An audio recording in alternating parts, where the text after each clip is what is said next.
Bonjour à tous, bienvenue à l'Institut français de Florence. Napoléon Bonaparte s'est appuyé sur le socle solide et pérenne de deux institutions qui existent encore aujourd'hui, avec autant de force et de vigueur qu'à leur création en France, puis en Italie. Je veux parler du corps préfectoral et du Code civil. Vous pensez bien connaître le fonctionnement de votre région et de vos préfectures. Vous pensez connaître et respecter les principes et les règles qui régissent les rapports d'une société moderne. Eh bien, aujourd'hui, je vous propose de rencontrer un représentant du corps préfectoral, le préfet honoraire de région, Bernard Tomasini. Un avocat spécialiste du droit civil et vice-président de la Chambre civile de Florence, Giuseppe Caglia.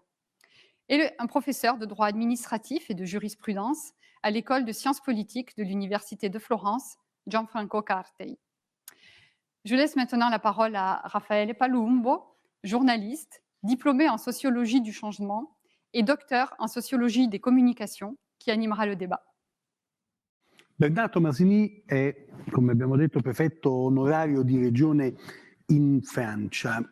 A lei chiederei il coinvolgimento dei prefetti nella vita culturale, il loro attivo sostegno alla diversificazione e all'ammodernamento dell'industria o la loro partecipazione alle opere pubbliche a partire proprio dalla loro creazione da parte di Napoleone. Ecco, dimostra tutto ciò il loro impegno a difendere i loro territori. Ma un prefetto è sempre così attaccato al suo territorio e di quali perimetri parliamo oggi? Il faut d'abord peut-être rappeler que les préfets, le corps préfectoral a été créé en même temps que les départements le 17 février 1800, avait pour but de participer à l'organisation des pouvoirs locaux pour, en premier lieu, rétablir l'ordre, mais aussi pour stabiliser les institutions et être le symbole d'une politique vaste, très centralisée. Donc pour un préfet, il y a une nécessité impérieuse d'être complètement immergé dans le territoire. C'est l'autorité administrative d'État unique dans un département ou dans une région, c'est-à-dire qu'il représente toutes les activités de l'État dans une région. En plus, la Constitution de la Ve République, dans son article 72, a fait du préfet le représentant de tous les membres du gouvernement. Ce qui veut dire qu'il représente aussi bien le Premier ministre que le ministre de l'Intérieur, que le ministre de la Culture, que le ministre de l'Agriculture, que le ministre du Développement économique et des Finances. Il est responsable à ce titre de la mise en œuvre de toutes les politiques publiques, y compris culturelles, dans le périmètre qui lui a été confié par l'État, c'est-à-dire le périmètre départemental et pour certains d'entre nous, un périmètre plus large de périmètre régional. Avvocato Giuseppe Caglia, raccontiamo delle origini del codice civile in Italia.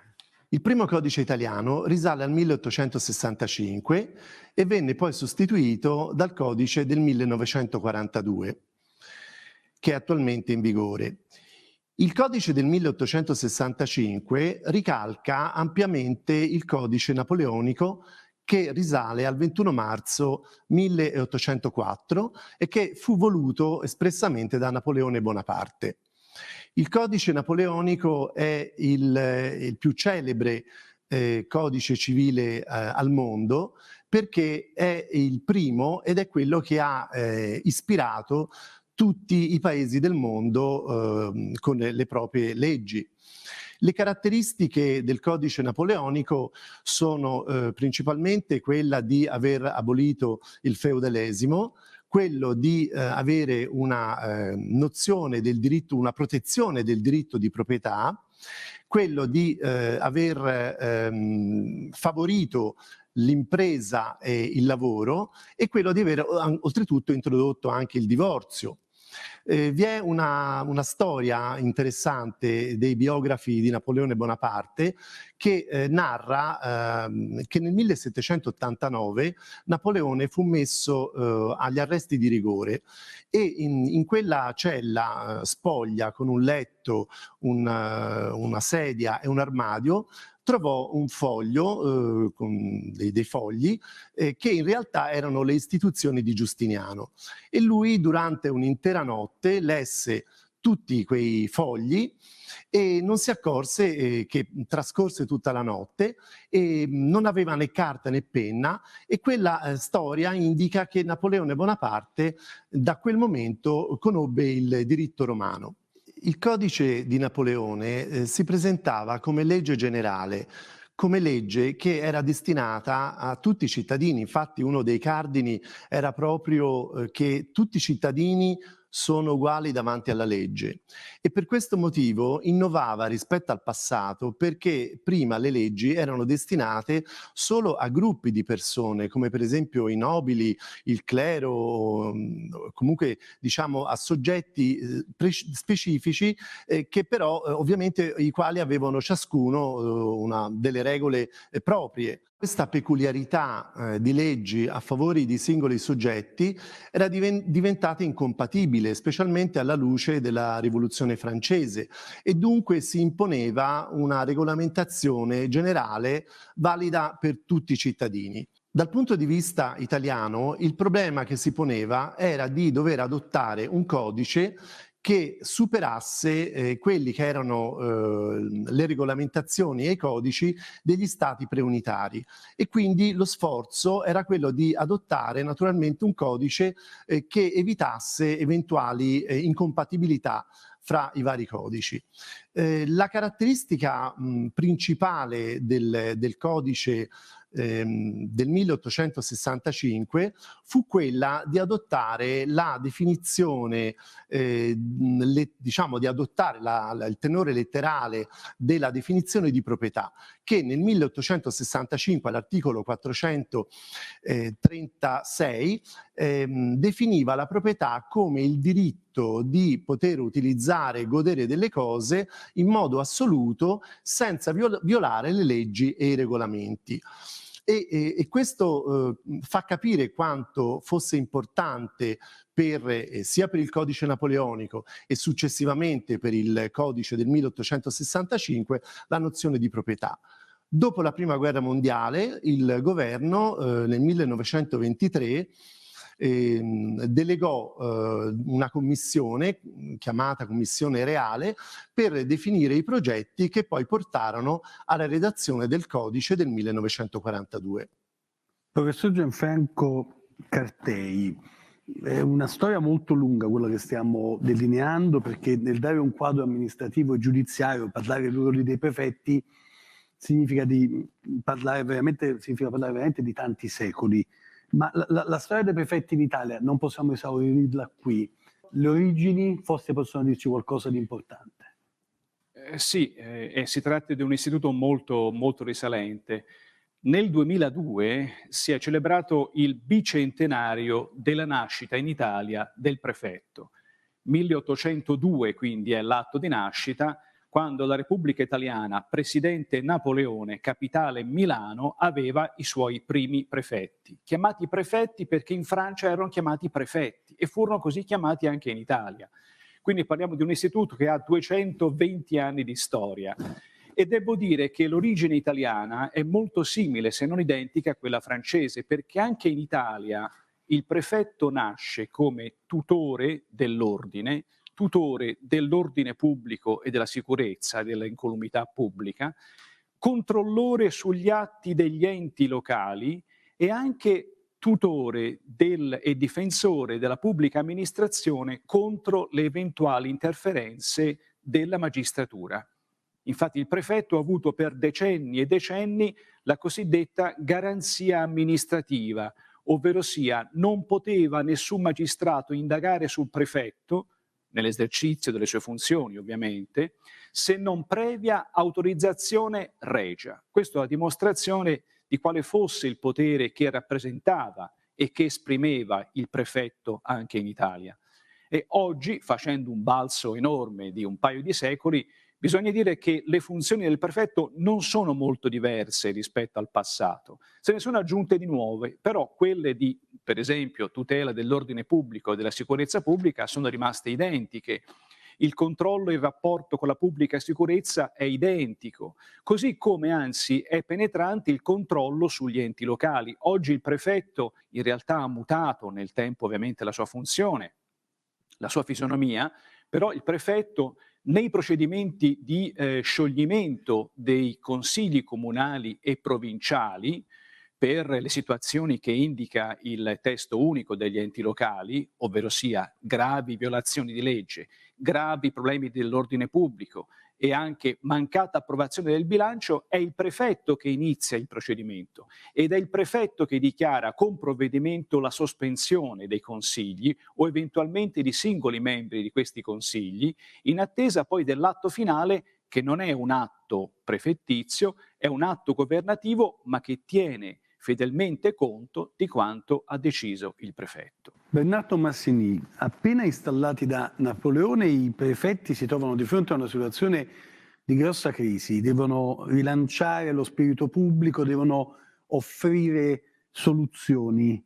È corretto dire, secondo lei, che questa situazione è un po' paragonabile all'attuale situazione politica, come dire, alla perdita di fiducia dei cittadini nei confronti delle istituzioni pubbliche?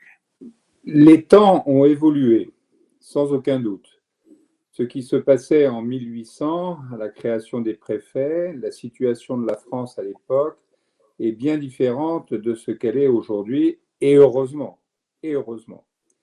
Pour autant, la confiance des citoyens dans l'administration préfectorale et plus largement dans l'administration est liée principalement, me semble-t-il, à deux facteurs.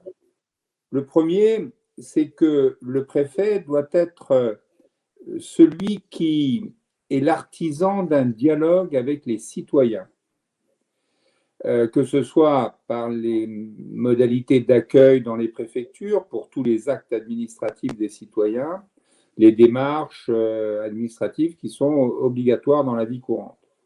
Mais c'est aussi un élément, un artisan systématique du renforcement de la collaboration avec les structures locales, institutionnelles locales, les communes, les communautés de communes, les conseils départementaux, les conseils régionaux.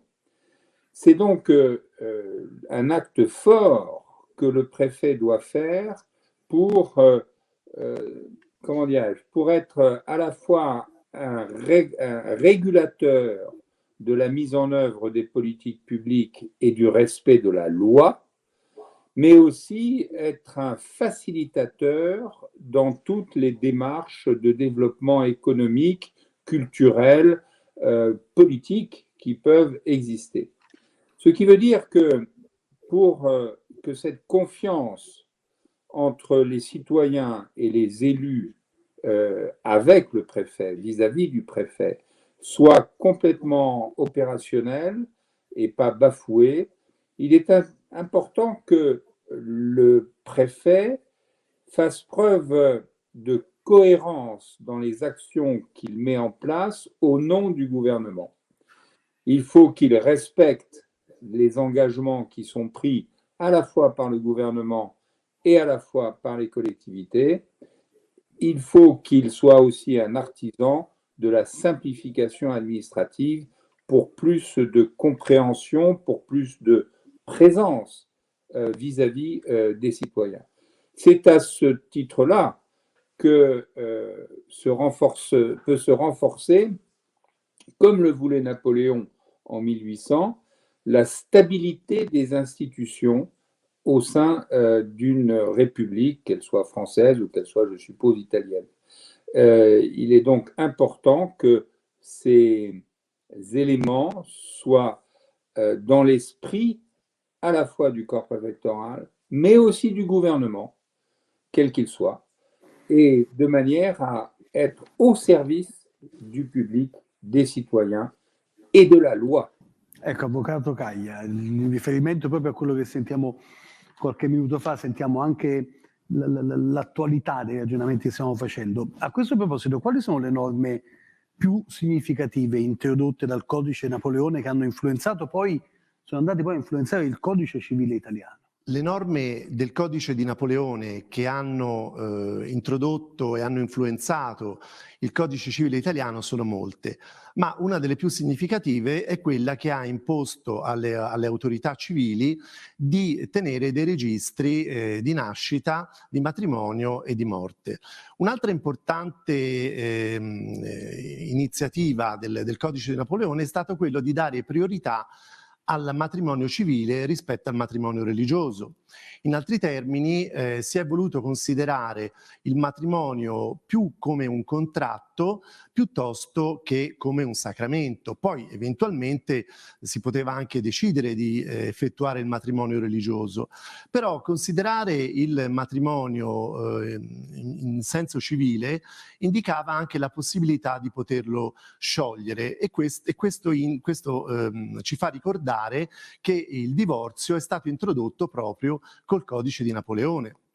Non solo, ma sono state introdotte anche delle norme che hanno diciamo, eliminato delle distinzioni all'interno della famiglia, per esempio tra i figli legittimi, non c'era più distinzione come era prima fra i primogeniti e i cadetti, e così come sono state abolite tutte le differenze fra i fratelli e sorelle.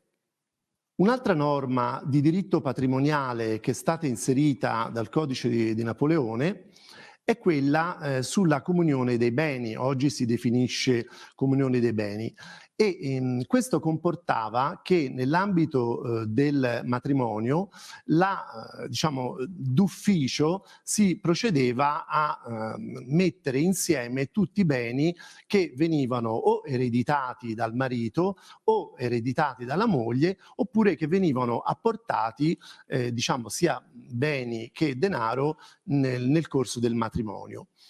E poi c'era anche un'altra norma molto importante che era il cosiddetto regime dotale, che era addirittura preferito rispetto alla cosiddetta comunione dei beni, però per poterlo applicare era necessario recarsi dal notaio, quindi per le coppie dovevano richiederlo espressamente. In base al regime dotale, la donna apportava all'uomo diciamo un patrimonio allo scopo di sostenere i pesi del matrimonio. Però in realtà questa norma dava molta importanza alla coppia a scapito della famiglia d'origine o dell'origine paterna, in quanto tale il marito acquisiva una preminenza nel rapporto, tant'è che era lui che decideva la sorte del patrimonio della moglie, al punto che la moglie, se voleva contrarre dei debiti o voleva accedere a dei crediti o addirittura se si fosse trovato nella situazione di comparire davanti al giudice, doveva chiedere sempre l'autorizzazione del marito. Inoltre bisogna considerare una norma che prevede che nel caso di premorienza del marito senza figli, i beni dotali sarebbero rientrati nella famiglia della moglie per intero, mentre invece nei sistemi diciamo, giuridici medievali i beni dotali rientravano nella famiglia della moglie soltanto per metà, e questa è stata una grande innovazione. Professor Cartelli, prima abbiamo delineato un po' l'origine della storia dei prefetti in Italia. Ci aiuta a capire poi qual è stata, come dire, l'evoluzione di questa vicenda, l'evoluzione storica del ruolo del prefetto? Sì, se dovessimo rappresentare in estrema sintesi quello che è il prefetto e quello che è stato il prefetto nella sua storia, il prefetto è titolare di un organo decentrato sul territorio che dipende funzionalmente e organicamente e gerarchicamente non tanto e non solo dal governo, bensì dal ministro dell'interno. Questo ha segnato l'origine, l'evoluzione e ad oggi la conclusione di quella che è la vita del prefetto, delle sue funzioni, tanto che il prefetto ha un rapporto fiduciario diretto con il ministro dell'Interno, che può incidere pertanto sulle nomine, sulla carriera, sulle progressioni e sui suoi trasferimenti. Questo per dire cos'è il prefetto e cosa ha rappresentato nei suoi ormai 2 secoli abbondanti di storia. Nell'evoluzione storica si possono segnare 3 tappe fondamentali. La prima è quella che vede la nascita dell'Unità Nazionale Italiana, quindi 1860 fino almeno all'epoca giolittiana, quindi 60 anni di vita, dove i prefetti sono veramente i ministri nella provincia. Così le definì un grande giurista del fine Ottocento, Giuseppe Saredo, a esaltare e enfatizzare proprio quella che fu la funzione storica dei prefetti all'interno delle province. Ma bisogna anche dire che il ruolo del prefetto era un ruolo di grande prestigio. Moltissimi prefetti diventarono senatori del regno durante la monarchia sabauda e occorre anche aggiungere che quel corpo era un corpo di élite, in quanto i prefetti erano politicamente, culturalmente, socialmente identici ai massimi esponenti politici presenti in quell'epoca in Italia. Il prefetto era un uomo di vastissima cultura, tra l'altro era forse l'unico corpo statale ad avere una conoscenza adeguata di almeno una lingua straniera, e non sempre era il francese, va sottolineato, non sempre era il francese, che era ovviamente la lingua di riferimento per motivi storici, politici e geografici. In tempi a noi più vicini abbiamo avuto in Italia una stagione chiamata federalista, in realtà una stagione di regionalismo spinto, che ha visto nel 2001 la modifica di un intero titolo della Costituzione, in senso sicuramente regionalista. Bisogna però dire che anche in questa occasione l'istituto prefettizio non è stato abolito, anzi casomai ha avuto proprio a ridosso del 2001 un riconoscimento accentuato dell'importanza, per cui oggi il prefetto ha almeno 4 se non 5 compiti fondamentali. Assomma infatti al vecchio potere di tutela dell'ordine pubblico, un potere sicuramente come dire, rivisto, che riguarda comunque pur sempre un controllo sugli enti locali, e ha un potere in materia di mediazione sociale, in materia di scioperi sui servizi pubblici essenziali, e ha un potere anche o competenze in materia di immigrazione, perché il prefetto oggi si occupa anche dei ricongiungimenti familiari e si occupa anche della prima assistenza nei luoghi deputati, l'assistenza ai soggetti extracomunitari.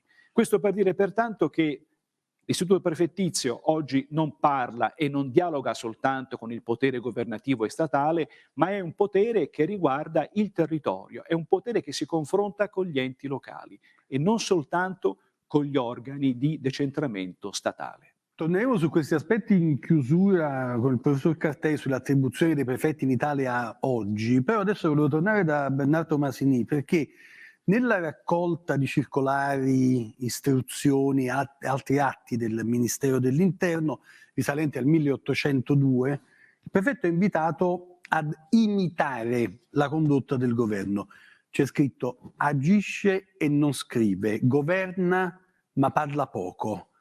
Così questo traduce il dovere di riservatezza che è insito nelle funzioni prefettizie, ma agisce e non scrive, governa ma parla poco. Come possiamo tradurlo oggi questo, Tomassini?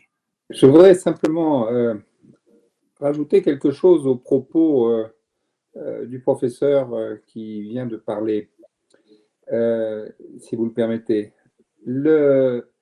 Le préfet en France, comme le préfet en Italie, ont les mêmes origines, c'est-à-dire le service public et le respect de l'intérêt général.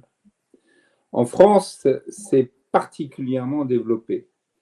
Ce qui fait que la proximité des citoyens dans les territoires est une évolution au cours des siècles, depuis 1800 qui est marquante. Et en particulier, à partir de la Troisième République, en France, donc vers la période 1920, où le leitmotiv était « on peut gouverner de loin, mais on administre bien que de près ». Ce qui veut dire que sous l'autorité du ministère de l'Intérieur, mais en rendant compte aussi aux autres ministères dans l'application de leur politique publique, le préfet a cette nécessité d'être le lien entre le citoyen, le territoire et le gouvernement, en particulier dans l'adoption de toutes les grandes réformes qui ont eu lieu à partir de 1920 et puis après 1950. Le summum étant en 1958, en 1960 exactement, la constitution de la Ve République et l'inscription du rôle du préfet dans cette constitution par l'article 72. Maintenant, ça implique que la relation gouvernement-préfet soit bien sûr hiérarchique, mais aussi empreinte d'une liberté de communication. Le préfet est aussi là pour informer le gouvernement sur l'état de la France, l'état des départements, dans tous les domaines, que ce soit le domaine économique, que ce soit le domaine social, que ce soit le domaine de la sécurité, que ce soit bien sûr le domaine des collectivités territoriales et du respect des lois. Ce lien est basé sur, en effet, un devoir de réserve. Le préfet ne peut pas s'exprimer en son nom personnel. Il va s'exprimer uniquement en fonction de la position gouvernementale, de la position de l'État. C'est ce que l'on appelle le devoir de réserve. Il est basé sur le respect d'une déontologie forte, qui n'est pas une mode, qui est une nécessité, de manière à ce que l'harmonie de l'action publique soit respectée dans le territoire, basée sur le respect de la loi, des textes qui sont votés par les parlements, par le Sénat et par l'Assemblée nationale, qui sont mis en œuvre par le gouvernement, et donc le respect de cette loi, mais aussi et surtout le respect du citoyen qui est tenu de respecter cette loi. Ça veut dire que le devoir de réserve, c'est aussi une obligation de neutralité et d'équité par rapport au monde politique. Le préfet ne fait pas de politique. Le préfet applique les lois de la République. Il est donc tenu à ce devoir de réserve qui est, qui est spécifique à deux termes forts: égalité de traitement des citoyens et loyauté par rapport à la politique gouvernementale, la politique de l'État. C'est le représentant de l'État républicain, c'est le garant de l'intérêt général, c'est le garant de l'égalité des citoyens devant la loi, tel que d'ailleurs défini, comme l'a très bien dit un intervenant, défini précisément par le Code civil, l'égalité devant la loi et l'impartialité devant les décisions qui sont à prendre au niveau territorial. Voilà ce qu'est le devoir de réserve en France, cet élément déontologique de la fonction préfectorale, de la fonction de ce haut fonctionnaire qu'est le préfet. Professor Cartei, lei prima ha accennato alle attribuzioni dei prefetti in Italia oggi. Possiamo tornare, siamo quasi in chiusura, su questo tema per cercare di capirlo un po' più nel dettaglio? Sì, certamente. Oggi le funzioni del prefetto sono in parte diverse, nel senso che assommano a quelle tradizionali competenze nuove. Quelle tradizionali che poi hanno segnato l'origine dell'istituto prefettizio in Italia, al pari di quello francese, si fondavano sul presupposto di uno Stato accentrato, di uno Stato che faceva perno sul governo, privo di poteri locali veri e propri. e in questo senso il prefetto aveva essenzialmente una funzione di ordine e di sicurezza pubblica. Pertanto in questo senso era il rappresentante nella provincia del governo, prima ancora che dello Stato in realtà. Questa funzione il prefetto l'ha confermata, ce l'ha anche adesso, soltanto che col passare del tempo e in tempi a noi più vicini, il prefetto, nonostante che sia stato oggetto anche in tempi non lontanissimi di attacchi e di richieste per la sua abolizione, in maniera quasi paradossale o comunque singolare ha visto aumentare le proprie competenze. In quali settori? Intanto nel settore della protezione civile. Il prefetto interviene anche in via preventiva, non soltanto successiva, ogni qualvolta si ponga un problema di pericolo che riguardi la sicurezza pubblica, per eventi, emergenze varie, terremoti, maremoti, oppure anche fenomeni come purtroppo quello attuale della nostra attuale pandemia. Il prefetto ha dei poteri e dei controlli e anche poteri di ordinanza, quindi può intervenire con atti propri.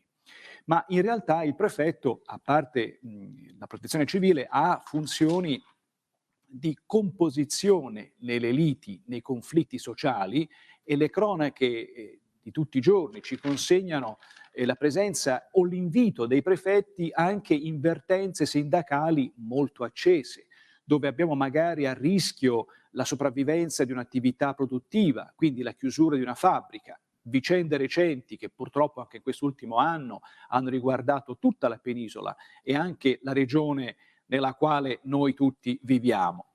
E questo è sicuramente una funzione di composizione che per la verità noi abbiamo anche nel settore, anche questo conflittuale, degli scioperi, dove il prefetto può intervenire ogni qualvolta sia posto a rischio un servizio pubblico essenziale. La legge in questo senso del 1990 garantisce questo potere. E come? In via preventiva il prefetto si muove chiedendo un tavolo di composizione e mediazione. In via successiva o simultanea, se la composizione non ha luogo e lo sciopero rischia di mettere a repentaglio l'esercizio dei diritti fondamentali, il prefetto può intervenire sino a esercitare poteri di precettazione. I poteri di precettazione sono veri e propri poteri autoritativi che obbligano l'interessato, cioè il destinatario, a certi comportamenti, oppure impone determinati divieti, oltre che obblighi. Ecco che pertanto oggi il prefetto ha una presenza costante nella vita sociale, civile, quindi non è soltanto il rappresentante del governo, ma ha una sua autonomia nella vita di tutti i giorni.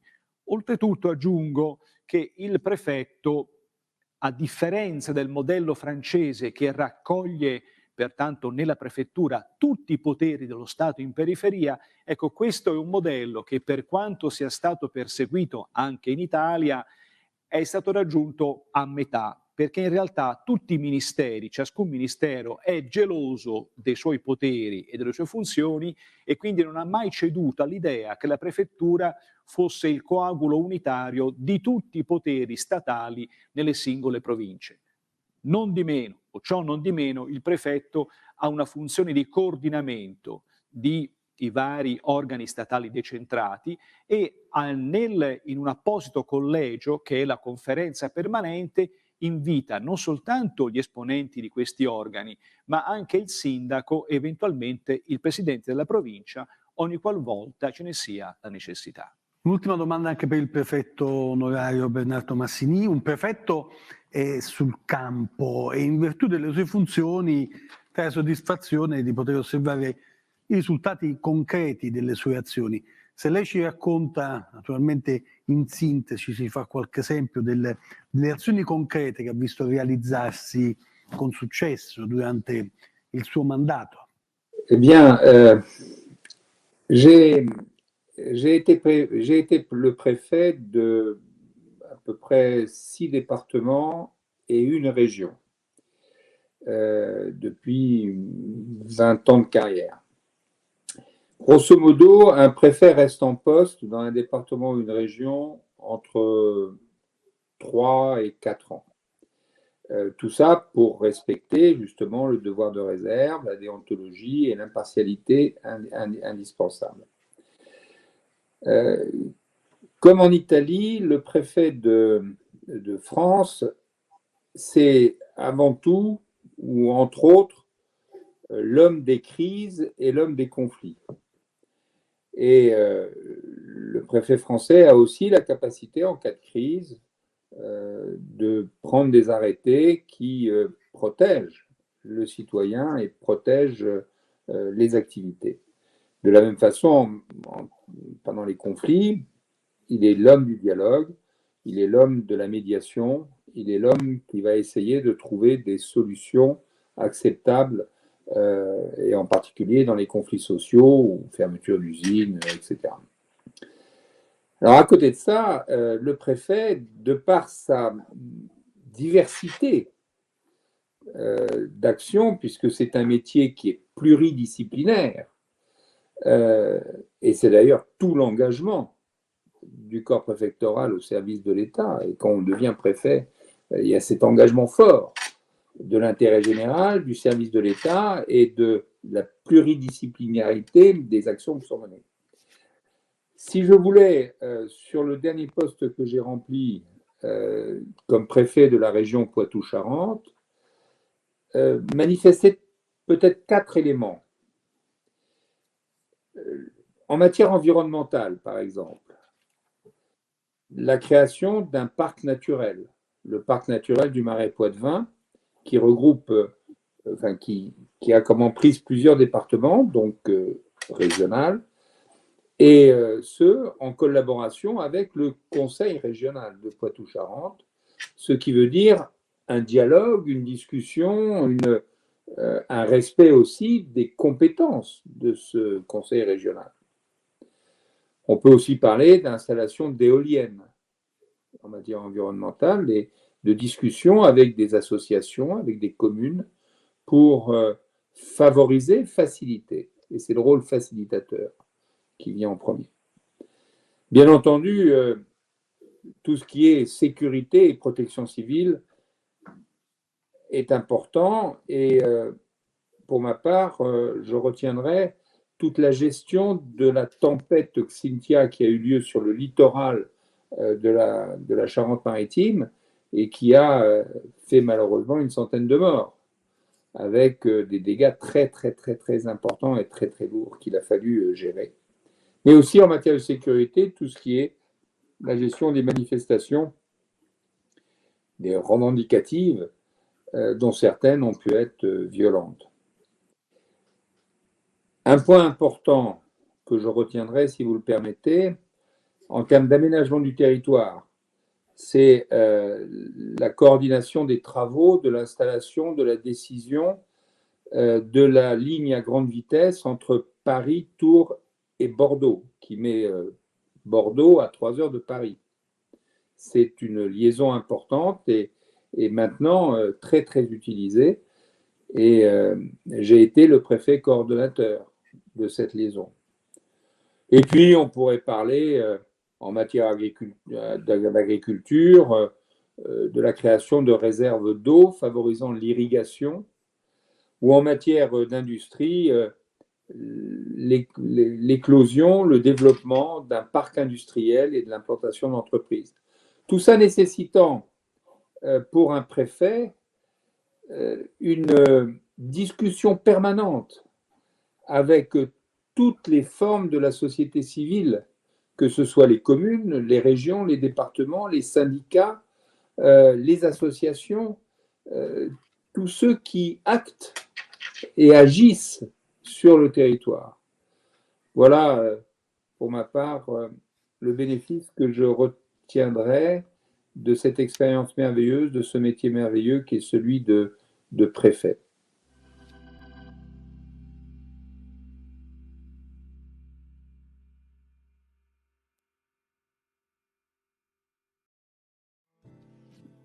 Alors, merci à tous nos invités pour leur participation, pour l'échange et l'échange de leurs expériences, de leurs connaissances. Un grand merci à Bernard Tomasini, Giuseppe Caglia, Gianfranco Cartei, Raffaele Palumbo. Et puis, je voudrais aussi remercier toute l'équipe de l'Institut français et l'équipe technique qui a rendu possible ce débat. Et donc, je vous dis à très bientôt. Merci.